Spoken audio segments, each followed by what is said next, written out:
On this episode of Places You Should Know, we'll be visiting City Park in Hagerstown, Maryland. The park, which is located at the junction of Virginia Avenue, Key Street, Walnut Street, Prospect Street, and Memorial Boulevard, is referred to by many as the crown jewel of the Washington County Park System. We will be looking into the history of City Park and some of the prominent figures throughout the years that made the park we enjoy today possible. The property itself changing hands 5 times before being purchased by the city of Hagerstown in 1916. We will take a walk through the history of the park, visiting the major attractions it contains, as well as finding out about some of the people who acted as stewards of the land from colonial Maryland through the early 20th century.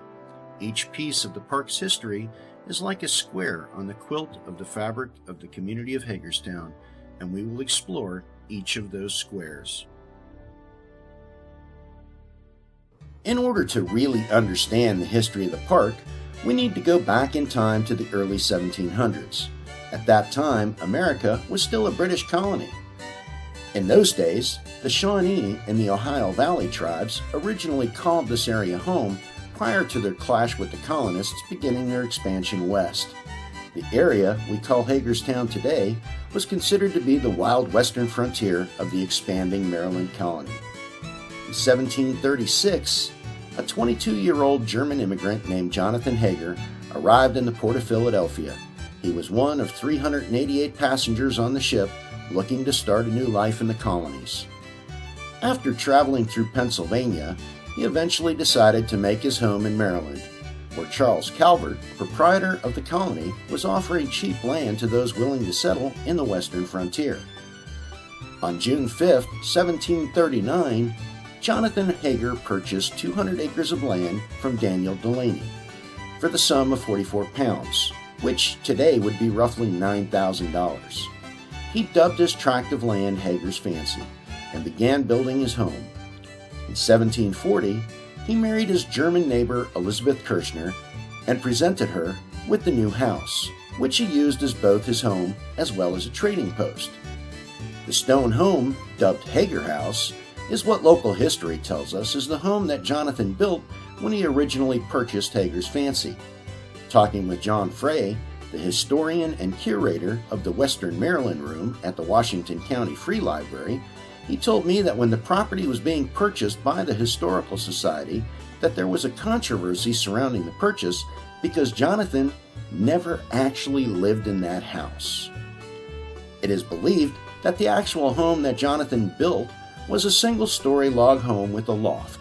It had 3 rooms arranged around a massive central chimney on the main level. This home sat back a bit further from the stone structure we call Hager House today, and was most likely located in the backyard.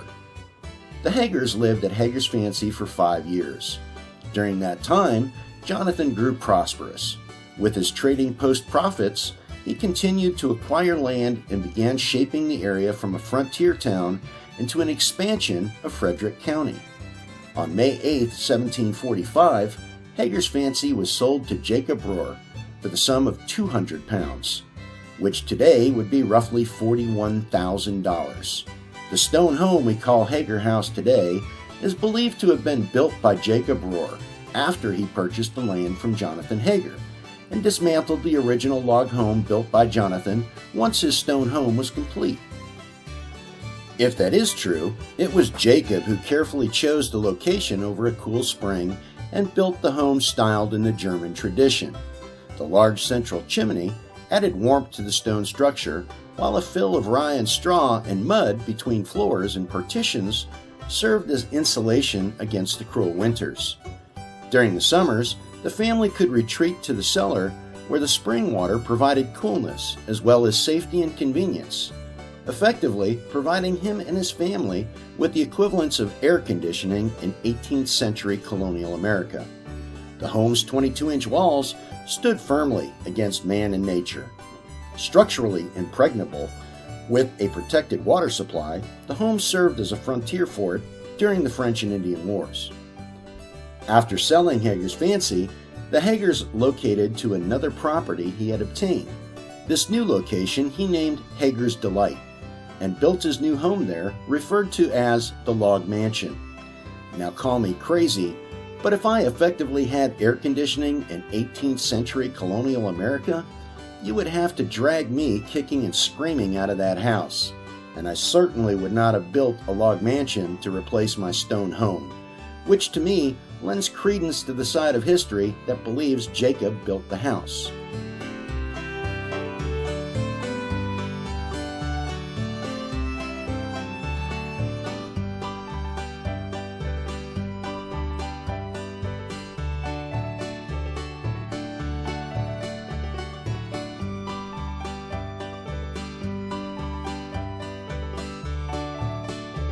In 1944, Hager House was acquired from the Rohr family by the Washington County Historical Society under the leadership of then Hager historian Mary Vernon Mish.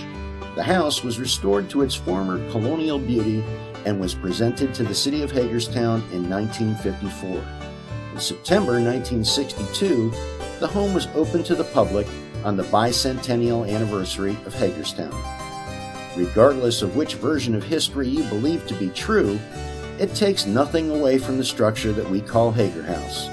It stands as a stunning example of 18th century architecture built when America was still a British colony. It gives an insight into the daily life of colonial America. Today, you can visit the historic home as one of the attractions in the park. It amazes me that a piece of the original tract of land that started with Hager's fancy still exists, a small piece of what Jonathan originally referred to as Elizabethtown for his wife, and officially becoming the city of Hagerstown on December 5, 1813. Today, the Hager House and Museum remains an important part of the community. They participate in the events occurring at the park year-round. Hager House has even sponsored special Halloween events to get a local flair of the spooky for All Hallows Eve. As you walk through a piece of history, you can explore what remains of Hager's fancy. Taking in the nature and using your imagination, you might even be able to transport yourself back to the beginning, enjoying the streams and wildlife still present in the park today. The structure we know today as the Mansion House started its story with a different name. In 1842, William Heiser III split a parcel of land between his two sons, part of which he had acquired from Jacob Rohr. One of these parcels, 206 acres, went to George Heiser, and the other, 170 acres, which contained the land we know today as the Mansion House and City Park, was given to his son, John Henry Heiser. The Heiser family continued to prosper and grew very wealthy, becoming one of the more prominent families in the growing city of Hagerstown. In 1843, after years of courting, John, then 30, finally marries the stunningly beautiful 20-year-old Susan Fetchtig, whom the locals would come to refer to as the Mistress of Cedar Lawn. She was renowned for her hospitality and beauty. The home took 3 years to build, and in 1846, John completes the project of building Susan's dream home, a huge plantation house for his newlywed wife and their daughter Clara, who was born during the construction. John names the Georgian-style mansion Cedar Lawn for the line of cedars Susan had insisted on planting along Virginia Avenue. An avid appreciator of nature, Susan also insisted on saving much of the existing forest of Heiser's Woods, helping protect and plant some of the 2,000 assorted trees still in existence in the park today. The massive home is built of native limestone and bricks. Bricks were made from the mud of the lake which the home overlooks. At the time of the construction, the Greek Revival period was in full swing, and the front of Cedar Lawn had a Greek Revival entry with large pillars in the front, instead of the traditional Georgian entryway we see today. The front of the mansion house looks nothing like it did when the Heisers lived there, because in the early 20th century, when the city of Hagerstown purchased the land for City Park, they began modernizing the old mansion. They removed the original entryway and replaced it with the large wraparound porch it has today. The Heisers were always very generous with their lands and home, throwing galas and inviting friends to vacation at their home. The locals always had an open invitation to come to Heiser's Woods for a respite from the growing city of Hagerstown. They were also supporters of the arts and allowed local pottery makers to gather clay from the lake to make their wares. John became an expert horticulturist, turning part of the fertile Heiser's Woods into a booming vineyard. The vineyard consisted of 10 acres of vines planted around 1852. His grapevines were aesthetically organized into the shape of a wheel, with spokes running towards a centrally located watchtower from which he could survey them. He stored thousands of bottles of wine in his wine cellar, which he was able to access through a path from the basement of his home lined with boxwoods, connecting the main house to the wine cellar. In the 1970s, it still had its wooden door, although today the door has been replaced with an iron gate. His vineyard averaged 1,000 gallons of mainly Catawba wine per acre for an annual total of 10,000 gallons. His wine sold for $1.50 to $2.50 per gallon, depending upon age and quantity. This is the equivalent to 40,000 quart bottles or 3,333 cases of wine per year, worth an average of $20,000, which would equate to roughly $615,000 annually today. So you can see winemaking was just not a passing fancy for John. His wine became award-winning, landing the prize for the best 1/2 dozen bottles of grape wine. Across the lake sat Heiser's Mill, an additional source of income for the family, providing milling and cutting services for the growing city. It was also the site of the first steam-powered mill in the area, and although no longer there today, remnants of its foundation can still be seen along Virginia Avenue. On October 13, 1852, the first Hagerstown Fair was held in Heiser's Woods, and the whole town was invited. 2 years later, in 1854, John allowed a portion of his land to be cleared by the Hagerstown Fair Association in the area where the baseball fields are located today. They built a half-mile racetrack and buildings for use during the fair. As a result, horse racing became a popular pastime in Heiser's Woods, where prizes were awarded to the best female riders. Although the exact configuration of the buildings has been lost to time, today you can still see the imprint of the racetrack using the satellite images from Google Earth. At the beginning of the Civil War, the fair was suspended, and during the war, Heiser's Woods is used for various campsites by both Confederate and Union forces, although never at the same time. During this time, however, the structures used by the Hagerstown Fair Association were damaged beyond repair during the many skirmishes fought in the area, and the fair never returned to Heiser's Woods. John spent his leisure time as both an artist and a musician. He became an avid oil painter who created many portraits and landscape scenes. He also formed the Heiser Band, which played at the many parties and fairs held on the grounds. He also oversaw the construction of the first band shell used by the Heiser Band. Today, the band shell is quite a different structure and a legacy I'm sure John would be proud of. In 1881, John was murdered during an attempted mugging while traveling on business in Florida.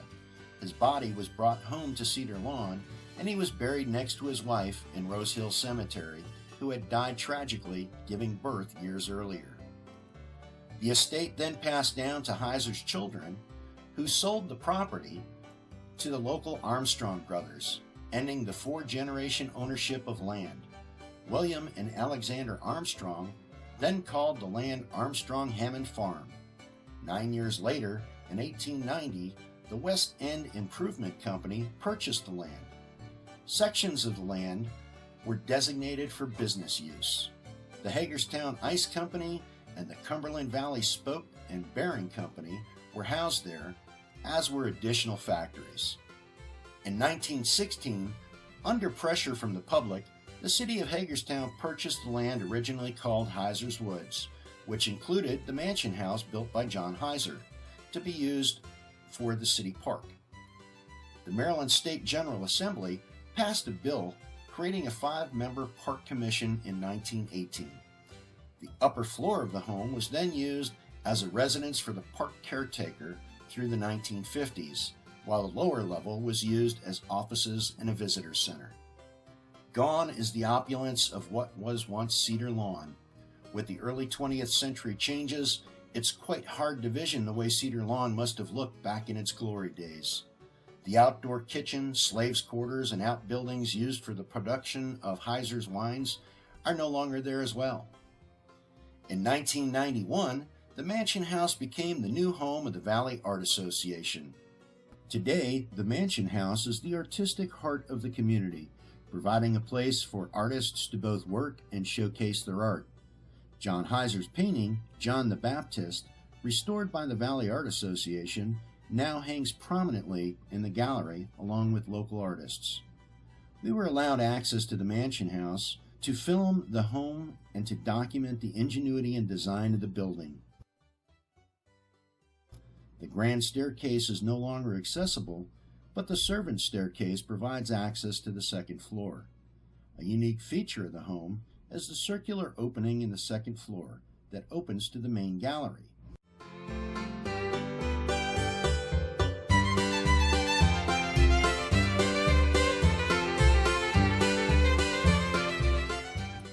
Rooms that were once bedrooms and sitting rooms are now areas used by artists for studios and storage of their works.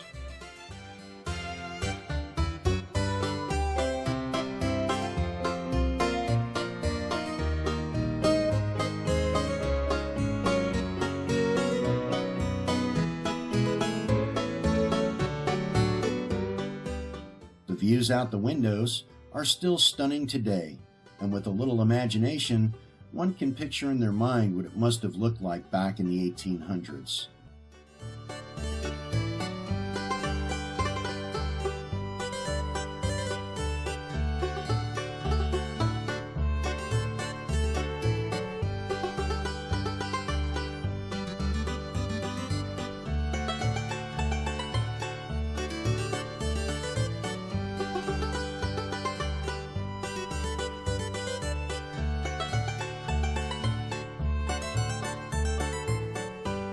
In the main hallway on the second floor, there's a door in the back of the house that looks out of place. That was installed sometime after 1916, when the upstairs of the home was used by the caretaker of the park. One of the amazing parts of this home lies on the third level of the home. It's inside the attic. At first glance, it just looks like any other attic used for storage, but a closer look reveals a room built into the center, placed between the chimneys of the fireplaces that once graced the home.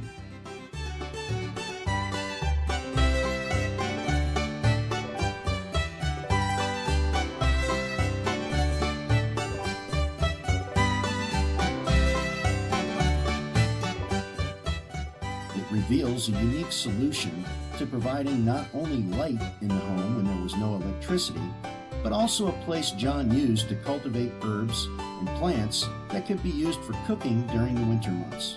Today, it has a white cover, but back when it was Cedar Lawn, there was a stained glass oval covering the opening, basking the home in warm colors throughout the day. On the roof, another oval opening is covered with a dormer of glass to let in as much light as possible.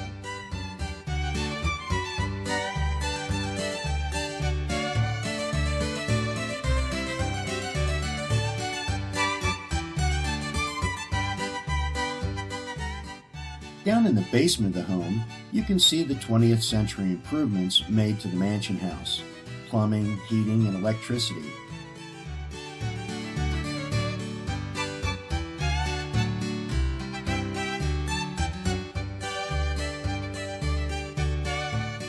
But one can also see the doorway that used to open to a path of boxwood bushes that led to John's wine cellar so that he could inspect his wine without being seen.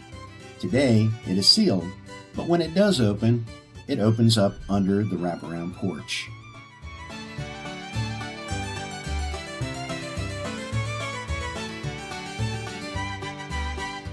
Today, as the home of the Valley Art Association is the hub of cultural activities, and members of the Art Association participate in various community events held within City Park. Events like Fall Fest, where they have fun activities for kids such as rock painting. The main floor of the mansion now serves as galleries for members of the Art Association, where they can rent wall space to showcase and sell their work. There are a total of 4 galleries to view: the main entrance hallway, 2 additional galleries on one side of the floor, and a separate gallery on the other side of the main hallway, used for a larger show by a single artist.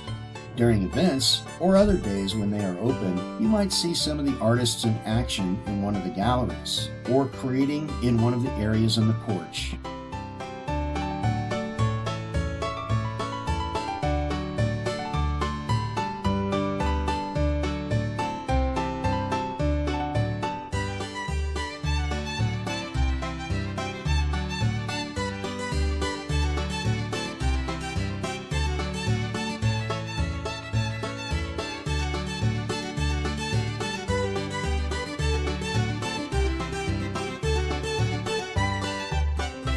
During the tree lighting at the park, the Mansion House is a hub of activity, serving refreshments and cookies, and people shopping for unique one-of-a-kind gifts for that special someone.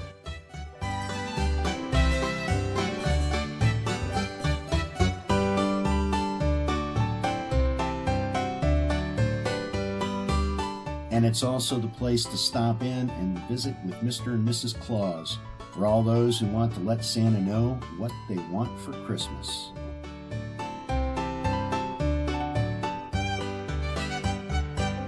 We sat down with a few artists and asked them some questions about the Art Association. But I used to go by this building and never knew what it was for. One day I had the nerve to knock at the door and found out it was an art association. So while I was in, looked around at everybody's art, and I was just getting back into art then.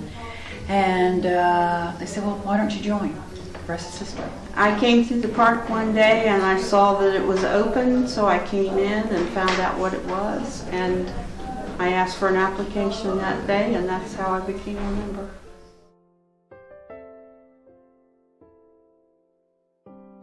Probably almost 9 years. I've been a member for 5 years.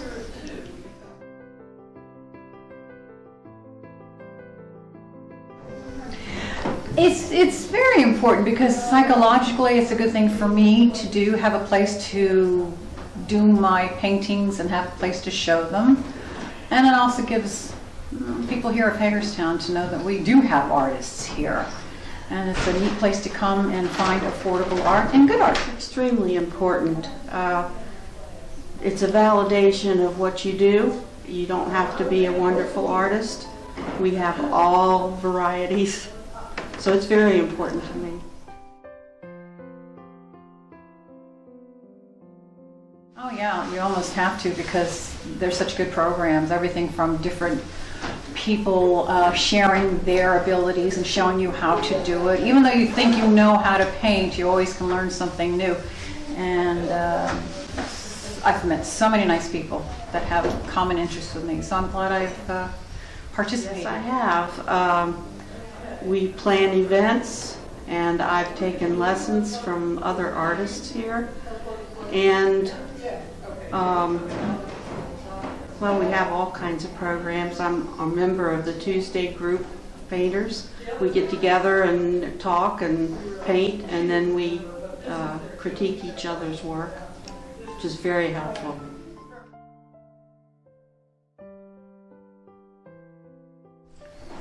At this point in my life, very important because, you know, your children have sprung the coop or whatever, and this gives you something to look forward to with the different organizations, the different shows, and the things that we put together. So, yeah, it is important to me. It's very important to me for the social activities, because otherwise I'm retired, I'd be staying at home. So I'm very glad that I joined. During the Valley Art Association meeting that we attended, they started their meeting discussing the new makeup of the incoming board positions within the association, and they moved on to receiving updates from various members on different activities and business topics. As the meeting continued, they talked about the planning and staffing of events that were coming up in the park as well as discussing ideas for upcoming activities that they would host for the members of the association. There were several visitors who attended the meeting that were members from other art groups, as well as a few gallery owners, all of them discussing activities and shows that they had coming up. After the business aspect of the meeting was completed, they usually have a presentation given to the members. On this night, the presentation was given by Dr. Daniel Fulco, who spoke to the members about upcoming activities and artwork that would be shown at the Washington County Museum of Fine Arts.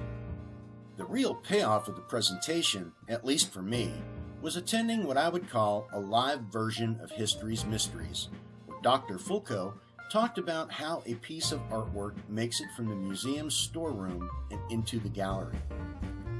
Once a piece of artwork arrives at the museum, it goes through a rigorous validation process to classify, identify, and validate that the piece is what they believe it to be. He shared a story about a piece that was included in a donation of an Asian art collection. The piece in question appeared to be an old ivory Asian sculpture that was suspected to be either an 18th century or early 19th century piece. However, after spending many hours during the process of identifying the piece, they discovered that it was in fact a mass-produced item that was sold as a souvenir at one of the world's fairs in the early 19th century. So it was actually a 19th century piece, just not something worthy of being shown in the museum's gallery. As he explained, just because something is old and it has arrived at the museum, it does not necessarily mean that it will make it into one of the galleries. He also spoke about some of the ongoing investigations that they have in progress today, attempting to validate and identify various pieces of art. Each piece of artwork they have on display in one of the galleries has gone through that rigorous validation process. Today I'm here talking with Donna Mason, the Vice President of the Valley Art Association. Donna, can you tell me how long you've been a member? I've been a member since year 2001, so I guess that's about 18 years. Can you tell me how the Valley Art Association got started? Well, it started in 1938. There were only a handful of members, and they met at a member's house. And I know they had several meetings at the house, and then they started meeting at the museum. And that was probably the beginning of the relationship the museum has with Valley Art Association. We do a lot of projects together when they have Fall Fest in City Park or the tree lighting, things like that. And we promote the museum and they help promote us. So, can you tell me what you think the Valley Art Association means to the community? Wow, that is a great question. Well, I'll start with when the Valley Art Association got their home right here at the Mansion House, which was 1991. The city decided to let the artists of the Valley Art Association use this as their home, charge us a very nominal rent, and that was the beginning of our association with the city and the community, not only in just exhibiting and selling our art, but participating in all the activities the city does to promote the arts, also to provide classes and workshops for the community. Valley Art Association has even exhibits other than at the Mansion House. We have an exhibit at the hospital once a month. We have an artist who is the artist of the month at the hospital, and the sales from that exhibit, part of those sales goes back to the hospital auxiliary. We put out a newsletter every month which lists all the activities that we're involved in with regard to the community. So it sounds like if you're a painter, this is an awesome place to display your work. Actually, We have artists of various medium right now. We have watercolor artists, oil painters, acrylic painters. We have photographers, sculptors. We have an artist here as a member who's selling her knitted hats. We have jewelry makers. Anything is open. Artists for everyone. So we welcome everyone. So you don't need to be an artist to join Valley Art Association. You can join and be part of our organization just because you like art. The Washington County Museum of Fine Arts was the brainchild of Anna Burroughs Singer and her husband, William H. Singer, Jr. Anna Burroughs was born October 30th, 1873, to Philip and Anna Burroughs of Hagerstown, Maryland. She spent her early years in Hagerstown, but was later sent to Baltimore for a cultural education at the Christie Bonds School. At Christie Bonds, she further developed her love of art, music, travel, and entertaining, interests that continued throughout her life.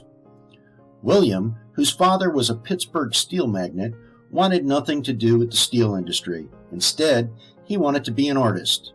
He had moved to the area, continuing to hone his artistic talents, and met Anna at a party in Shepherdstown, West Virginia in the late 1800s. The couple was married in 1895. William studied his craft in America, later in Paris, and later still in Lauren, Holland. The couple founded the Washington County Museum of Fine Arts in 1929. In 1931, they bestowed a rare legacy on the people of Washington County, giving the Museum of Fine Arts to the community, along with a substantial collection of American and European art. Over the years, the museum has had many different looks, from the original structure, which Anna had referred to as a start, to what it looks like today. In 1949, Anna greatly expanded the original museum with the addition of 2 wings given as a memorial to her late husband. The Washington County Museum of Fine Arts has been recognized as one of the finest small museums in the United States. Its mission, to collect, preserve, interpret, and exhibit art of lasting quality for the citizens of Hagerstown, Washington County, and the surrounding region. Accredited by the American Alliance of Museums since 1976, the museum's collections include over 7,000 works of art. The museum keeps with the tastes of its founders, actively collecting works of art in the fields of American art, world cultures, and the art of the region. Over the years, the museum has continued to grow, and the land surrounding the building matured seamlessly, skirting the edge of City Park. A pathway leading to the Rose Garden out back provides a serene view of both the park as well as the museum's gardens, allowing you to take in the beauty of nature all around you, either before or after you've seen all the treasures inside the museum. You will also get a spectacular view of the bronze statue, Diana of the Chase, created in 1922 by Anna Hyatt Huntington and gifted to the museum by her and her husband in 1941 in honor of the museum's 10th anniversary. It is said that the model for Diana of the Chase was none other than an 18-year-old Betty Davis.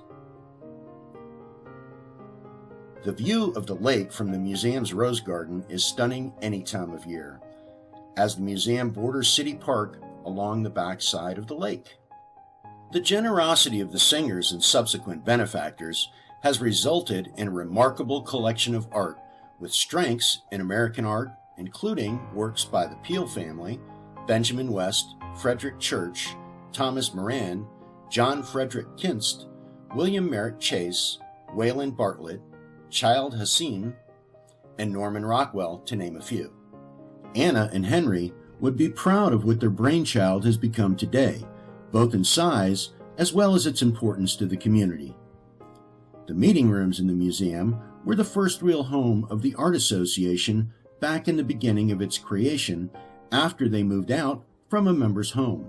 Since that time, there has always been a special relationship with the museum and the Valley Art Association that still exists today. The museum also participates in various community events that occur at City Park year-round, like the Spring and Fall Fest and the tree lighting, where the museum puts on a treasure hunt. People walk through the galleries looking for works of art described on their maps. Each time they correctly identify the artwork in one of the galleries from the clues provided, they receive a stamp on their card. Once they have completed and received stamps on each of the squares on their card, they receive a prize at the end, providing both a fun and educational activity to participate in. If you want to know what the prize is, you will just have to come out to the next event and find out for yourself. As you walk through the galleries at the museum, you will even see some of the works from William H. Singer Jr. Truly, he is an amazing artist. The gift he and Anna gave to the community continues to inspire artists of all ages.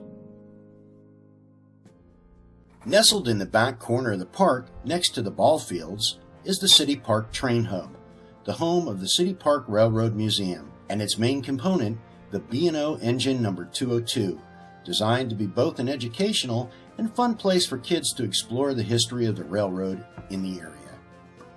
Engine 202 was built in 1912 and was brought to work on the newly completed Connellsville Extension in 1912 and hauled passenger trains between Baltimore, Maryland and Chicago, Illinois, including the first-class Chicago Limited and Baltimore Limited.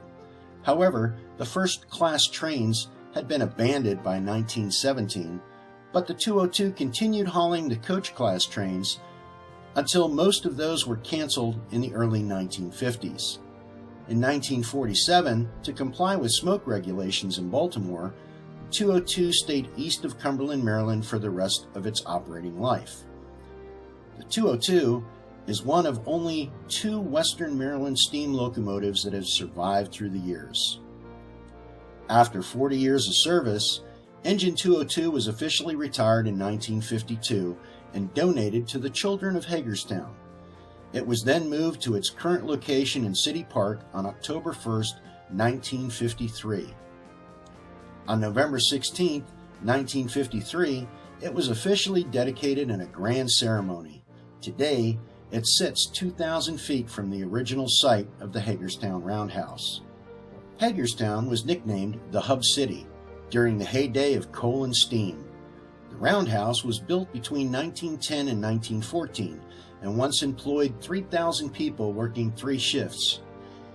Its heyday was the 1920s and 1930s, when 240 trains a day came through Hagerstown, including a dozen passenger trains.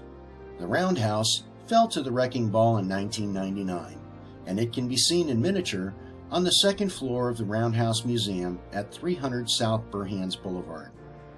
The area around the museum is quite large and complete with trails that take you to the different points of interest. Inside the museum, you can see some of the artifacts of the railroad that go back to the very beginnings of the railroad industry. It features hundreds of signs, bells, telephones, and tools that were used by railroad workers throughout history. Most of the items in the collection come from the Western Maryland Railroad Company. There's a large pavilion outside that can be reserved for parties, and a children's play area in the shape of a train engine.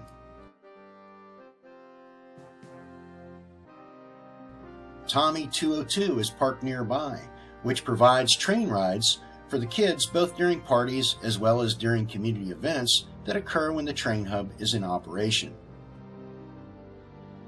You can take a walk through one of the cabooses and see how life on the rails was at the turn of the century. Bunk beds that served as both sleeping and eating areas for the crew. By today's standards, it's a bit on the cramped side, but they made it work.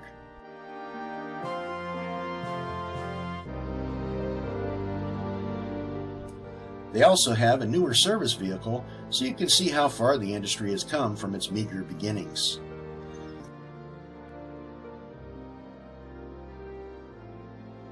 You can climb up the stairs and see how the engineers of the 202 used to operate this massive piece of machinery.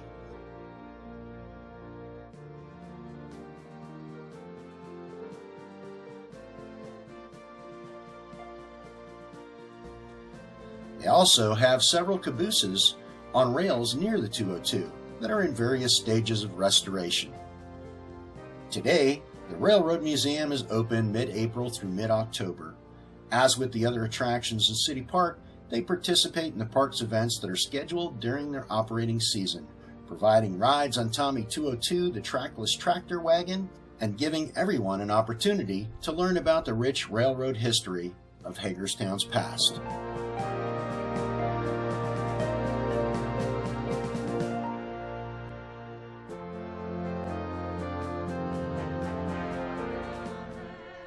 During the tree lighting, you may come across carolers along one of the paths. You might stumble upon Princess Elsa and Anna.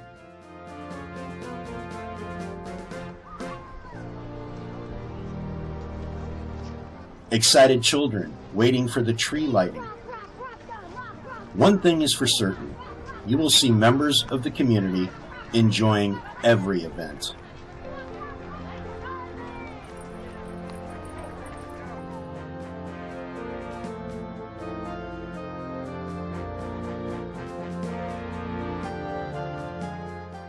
Perhaps even a fire dancer giving a demonstration of her fire dance and entertaining the crowd.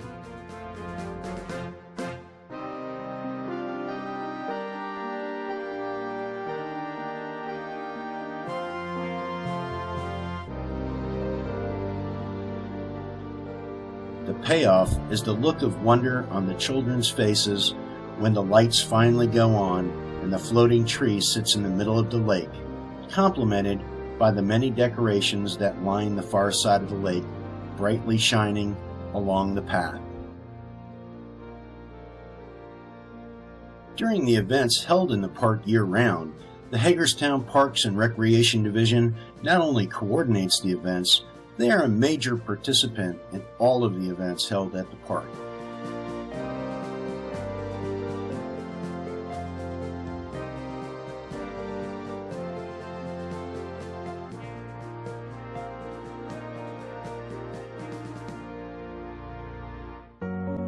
It's been 280 years since Jonathan Hager first purchased his land and eventually created the city of Hagerstown in Washington County.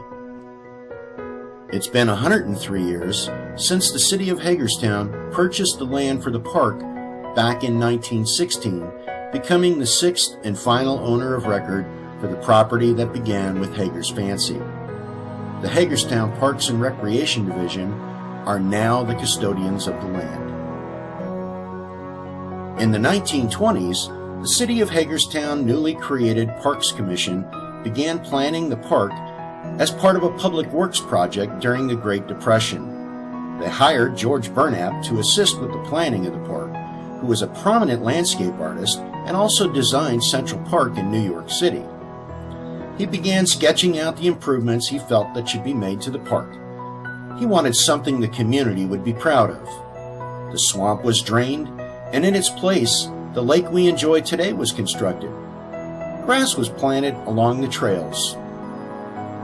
At one point, there was a wading pool providing the children of Hagerstown some place to cool off during the hot summer months, until there was a concrete failure, causing it to drain and become unusable.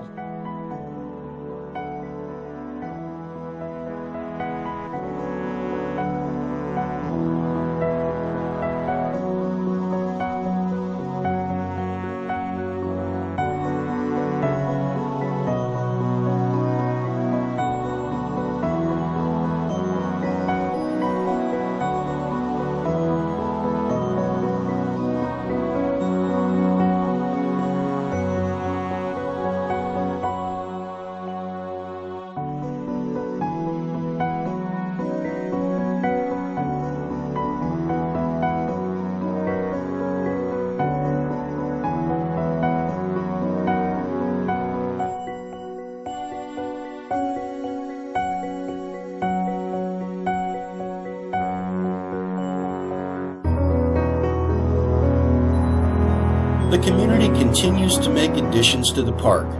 A fountain now graces the main entrance to the park along Park Circle. The Citizens Corps Memorial was added in 2005, honoring the commitment and service of those in our community in times of crisis. The names of those honored can be seen on the bricks surrounding the memorial and provide a reminder of those special individuals.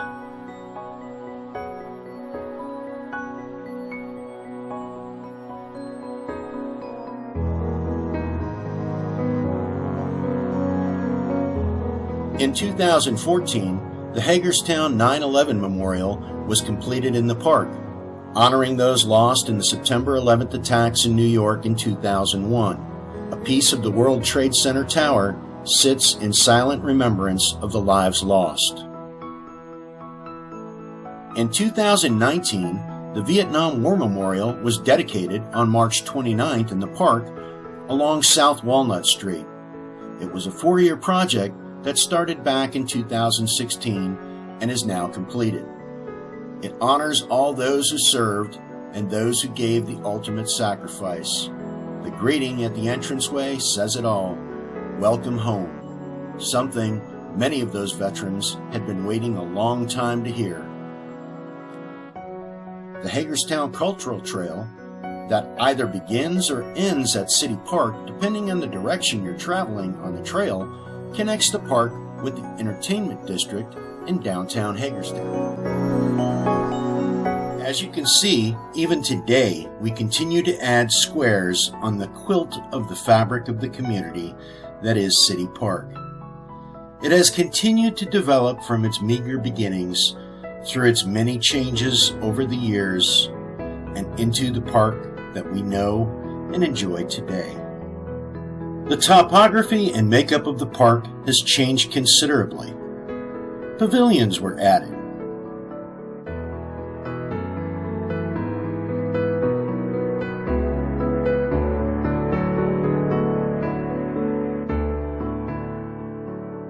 A snack shop was built, so now you can grab a burger, a steamer, or a hot dog, maybe get some duck food to feed the ducks. The beauty and majesty of the park remains. It's still a place to escape and enjoy a bit of nature in the heart of our city.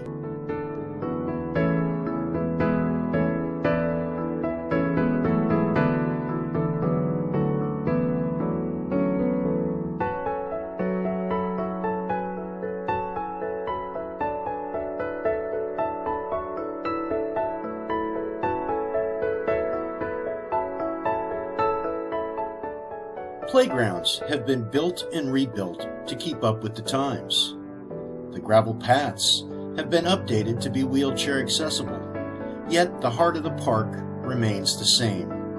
To know that this area that we call City Park and all of its attractions sit on land that has been protected throughout the years, from colonial Maryland to present day, is amazing. At any point in its history, it could have disappeared into an industrial park or a housing development, but it didn't. It survived. In the 103 years that it has been a park, it has certainly been through quite a journey. From the original plans developed by George Burnap in the early 20th century, it has continued to develop and blossom into the park that we enjoy today. It makes me wonder what the future holds for City Park. But for that, we'll just have to wait and see.